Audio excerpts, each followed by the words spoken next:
It took 3 overtimes for the Red Raiders to walk out of Fort Worth with a W, and one of the key wide receivers joins us for a player profile.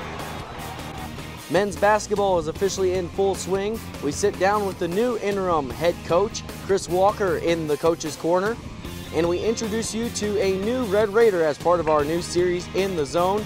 And also, Red Raider baseball is hitting the field here in the fall. We tell you why that is important for their success in the spring. It's the Double T Insider. Let's go.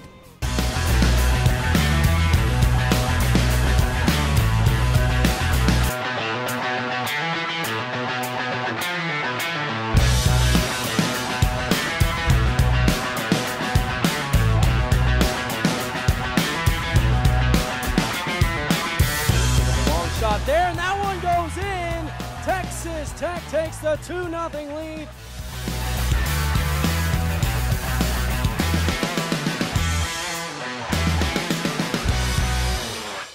The Double T Insider is brought to you by the Texas Tech University College of Media and Communication and is entirely produced by students of the college. Welcome into the Double T Insider, everyone. I'm Joshua Cook, joined by Erica Taylor as we bring you yet another week of inside access into Texas Tech athletics. And Erica, this week we kick it off by learning a few new things about a Texas Tech wide receiver. Yes, we do. He has the most mispronounced name outside of his quarterback, Seth Deggy, and he played a huge role in the win against TCU on Saturday. Meet Austin Zouzalik.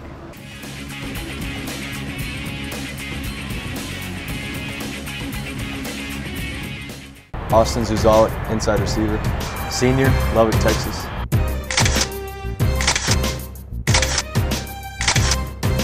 Austin Zouzalik garnered his first start at wide receiver in Saturday's game against TCU.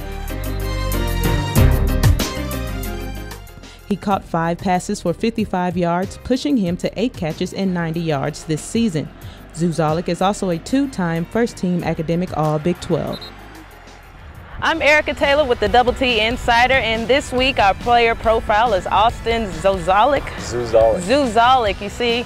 Now, I'm not the first one. I'm not the first. What are the weirdest names you've heard when people try to pronounce your name? Oh man, I've heard it all. Zouzalik, Zouzalik, Zouzikli. I don't even know where that came from. Just scramble the letters up and say it however you want it. Okay. All right, talk a little bit about that game, the triple overtime. I know it was crazy for us fans. How about for you? I mean, it was pretty crazy. I remember going into the second overtime, everybody was kind of freaking out, and me and Torres just kind of being the old guys on the sideline. We were just out at midfield kind of talking like, well, another day at the office, you know, kind of relaxed because, you know, we've been in tight spots like that before, and we weren't really freaking out, but it was kind of nerve-wracking out there. Mm-hmm. All right, and you're a senior now, right? Talk a little bit about where you see yourself once football is all said and done, or after school. Shoot. Once football is all said and done, I majored in energy commerce here, so I'm looking to kind of interview with some oil and gas companies and maybe start working in oil and gas, either Midland or Fort Worth, something like that, because it's kind of blowing up right now, and not a bad industry to be in. Okay, is there a favorite class that you have? Favorite class? I liked petroleum land management, and then another one was like energy finance and transactions, kind of, I liked the teacher that taught them, Terry McInturf, and then I also just, like learning about the industry and stuff like that. It's pretty interesting. Okay. Now, generally people's favorite day of the week is Friday. What's your favorite day of the week? My favorite day of the week is Monday, because we're off today, and so you kind of just get to do whatever you want, maybe come up, watch a little film, get in the cold tub, but other than that, you got the day off, you can go play golf, just do whatever you want. It's kind of nice. You have a favorite hobby in your free time? Favorite hobby in my free time? It's coming up on deer season. Dove season's been here. I kind of like to go hunting, but I haven't really got out to go this season. But golf's usually something me and Torres and Jordan Davis and Daggy, we all like to go play golf together. All right. I think that'll do it for Player Profile for Double T Insider. I'm Erica Taylor with Austin Zouzalik. Coming up next, we sit down in a one-on-one interview with the new Red Raider basketball coach. And later, we unveil the new series, In the Zone, where you get to learn more about the newest Red Raiders on campus. Welcome back to the show, everyone. For the first time in his career, Chris Walker is at the helm of a basketball program as the head coach. Walker sat down with the Double T Insider to discuss the upcoming season for his Red Raiders.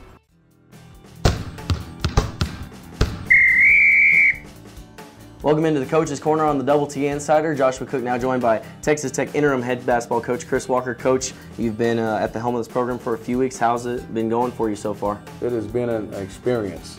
It's been gratifying to finally get an opportunity to realize a dream, and we've been working very, very hard, and we're looking forward to the season. What has been the biggest challenge? I know there's been a ton of challenges, a lot of change over the last few weeks, but what's been the biggest challenge that you've had to overcome since taking over this program? You know, the biggest challenge is not having to talk about the past every time I do an interview, and I think that the guys are embracing the future. They're looking forward to something fresh, and you know, we're really, really throwing a lot at them, and they're looking forward to moving on, and as well as am I, and we're just really, really, really getting into a new type of philosophy and different energy coming out every day, and we're relying on our instincts, and we're moving forward. Very exciting future for Red Raider basketball. 6 newcomers this season. Tell us a little bit about them and what fans should be expecting out of them. Josh Gray was in here earlier, and he said he's going to put on a show every time he's out on the floor. Well, hopefully he doesn't turn it over too much because he'll be sitting next to me. But, you know, we have some exciting players. You know, I won't go through them individually, but they're fast. They have a lot of personality. They care about each other, and that's the basis. You know, and I don't think you win until you can get that camaraderie and guys that really care about each other and want to go out there and sacrifice for each other. So just in saying that, the talent alone doesn't get you there. Those guys are tough, you know, and they're teachable, and those are the attributes that you need to have a great team, and I'm really excited about them. How excited are you about the returners that you are bringing back? Jordan Toller, Jay Crockett, the guys that have had experience, maybe for these new guys to kind of look up to them? They're the glue. You know, I really think they're the glue. They've played in Big 12 games. They have a vast amount of experience, and they can, you know, teach these guys, you know, as they're going through the wars, these young pups who think they're just going to run in and just run through the wall. They don't understand that the Big 12 is a very, very physical league, very tough league with 5 Final Four coaches. Me being a new coach myself. So it's going to be a learning experience for all of us. But the bottom line is we're going to have a great energy, we're going to have a great attitude, and we're going to attack this thing with passion. Looking towards this season, what is your expectations for this first part of the season? What should fans be on the lookout for? Well, I'll tell you this, I don't worry about losing. You know, we're going to stay true to our cardinal principles. We're going to play hard, we're going to play together, we're going to play smart, and we're going to play with pride. And that's the #1 thing we're going to do. And along with that, we're going to play for the name on the front of a jersey. And if we do that and give it up for 40 minutes every time we walk on the floor, we'll just let the win-loss be what it is. But at the end of the day, we're not worried about that. You know, others may look at that, but that's not how we're judging ourselves. We're judging ourselves by how hard we play for each other. Getting away from the basketball court, noticed your players out at the Race for the Cure and also at the football game. What's it like getting out in the community and really getting that community participation with the team? I mean, it's very important. I mean, sometimes these athletes, you know, people consider them spoiled brats, and you have to really instill them that there's something special about serving a cause greater than self. And once you can teach them that, that will carry over to the court.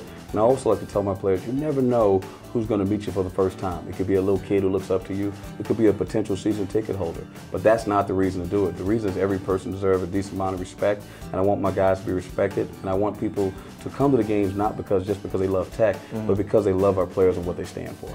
Final question, what should someone know about Coach Walker that they don't know about right now? Oh, man. I was born on Christmas Day, but don't look at the year. That's what they should know. Okay. All right, big thanks to Coach Walker, and don't forget to come out to Red Raider basketball. Support the Red Raiders in their new uniforms as well. That does it for the Coach's Corner here on Double T Insider. Great.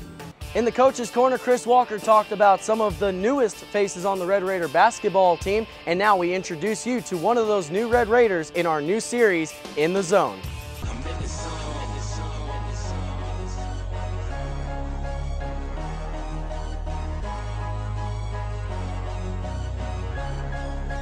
Dalen Robinson, Jr., guard, Kansas City, Missouri. So what made you choose Texas Tech University? When I came down here, I just really liked the environment.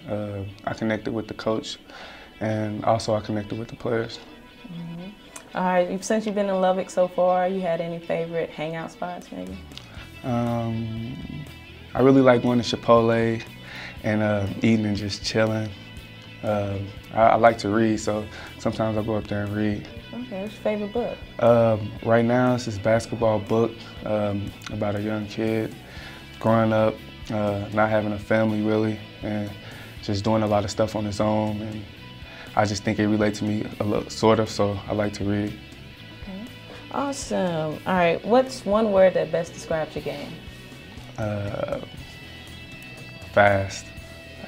Okay. How fast can you go up and down the court? Probably 8, 9 seconds. 8, I don't know. I've never tested that. Okay, well that's pretty fast. I think that's fast. All right, before the start of games, especially in your JUCO days, did you have a common routine that you used to do? I like to listen to J. Cole, this rapper. He got some sort of inspirational songs, so I like to listen to him. I also listen to a lot of gospel songs, but it's only a few I listen to before the game. Okay, and let's see. All right, your name is Dalen. Any other common names, especially the letter D? They call me D-Rob, Little D. Some teammates on the team gave me that name, and that's about it. What about in your family? My family call me Sunshine, Borny, Kiddo. They call me a lot of stuff, but mostly Borny. Okay, cool. What are you most looking forward to this season? Just coming out, playing hard, competing. And if we playing hard and competing, I think winning will take care of itself. Buying into what the coach is saying and just following all his instructions and directions, and I think we'll be all right. All right. How you liking Lubbock so far? I love Lubbock. Coming from Mobley to Lubbock, it's like a big change towards as far as students.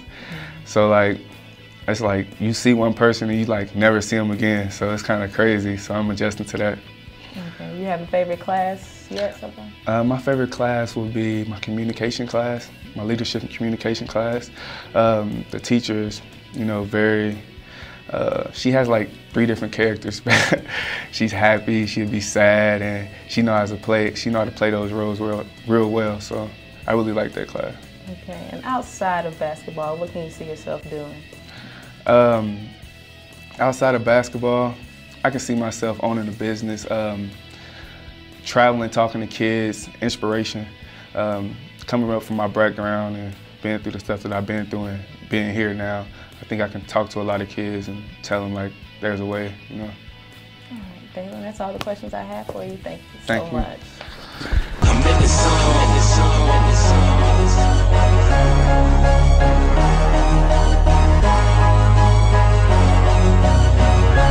After a quick timeout, we'll let you know what's coming up next for Texas Tech Athletics this week. And there's a lot of new faces on the Red Raider baseball team. We stop by the ballpark and find out how important fall ball is for this season. The Double T Insider rolls on after this.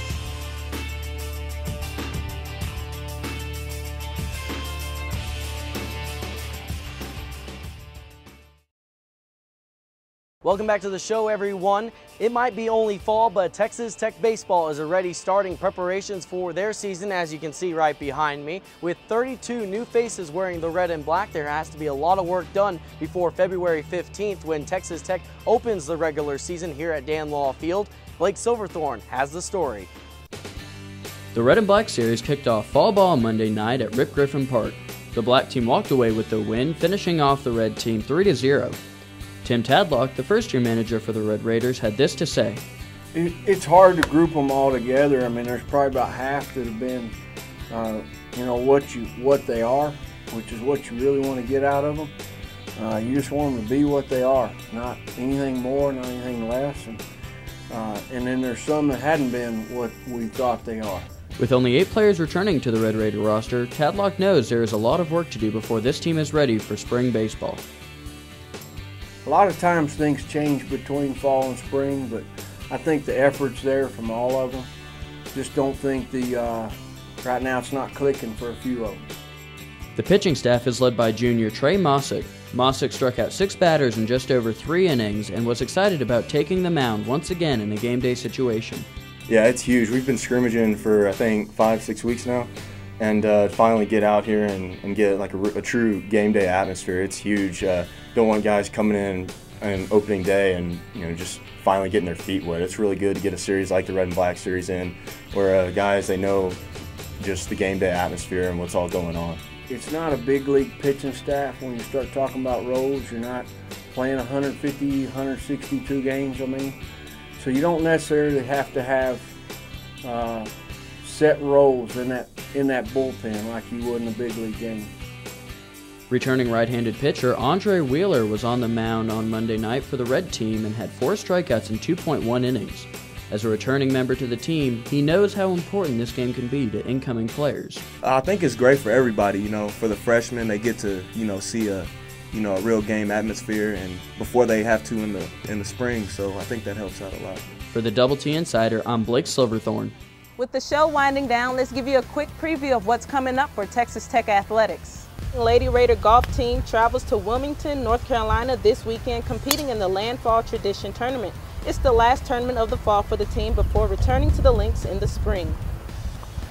Red Raider cross country starts off the weekend at 10 a.m. on Saturday as they travel to Austin for the Big 12 Championships. It marks the team's final tune-up before the NCAA Mountain Regional Championships on November 9th in Fort Collins, Colorado. On the gridiron this week, Texas Tech football looks to upset another top 5 ranked opponent as the Red Raiders travel to the Little Big Apple, taking on the number 3 Kansas State Wildcats. Red Raiders enter the game at 6-1 overall this season and 3-1 in Big 12 play, while the Wildcats remain unbeaten, sitting atop the Big 12 Conference at 7-0 and 3-0 in conference play. Kickoff is set for 2:30 p.m. and the game can be seen nationally on Fox. Also on Saturday, the Red Raider volleyball team welcomes the West Virginia Mountaineers into the USA. Tech defeated West Virginia 3-1 on October 13th in Morgantown. The match is set for a 6 p.m. first serve, and you can hear live play-by-play of it on KTXT The Raider 88.1 FM. And on Monday, the Red Raider golf team tees off in its final tournament of the fall as they travel to Dallas for the Royal Oaks Intercollegiate, and the tournament wraps up on Tuesday. Also on Monday and Tuesday, the Red and Black Series continues at Dan Law Field at Rip Griffin Park. First pitch for Monday's game is set for 6 p.m. and Tuesday's is set for 3 p.m. There's no charge to come to watch these games. On Thursday, after wrapping up the regular season, the Red Raiders soccer team travels to San Antonio for the Big 12 Championships. Seedings for the tournament to be announced early this week. On Friday, the men's and women's tennis teams compete in their final tournaments of the fall. The Red Raiders travel to Austin to compete in the Texas Fall Invitational, while the Lady Raiders travel to Albuquerque, New Mexico to compete in the New Mexico Invitational. Well, that does it for our show this week. Thanks for watching. And be sure to tune in next week as we take an inside look into the brand new soccer facility here at Texas Tech. And also go on Facebook, search for Double T Insider, and like our Facebook page, and never miss another episode again. For Joshua Cook, I'm Erica Taylor. Have a great week, everyone.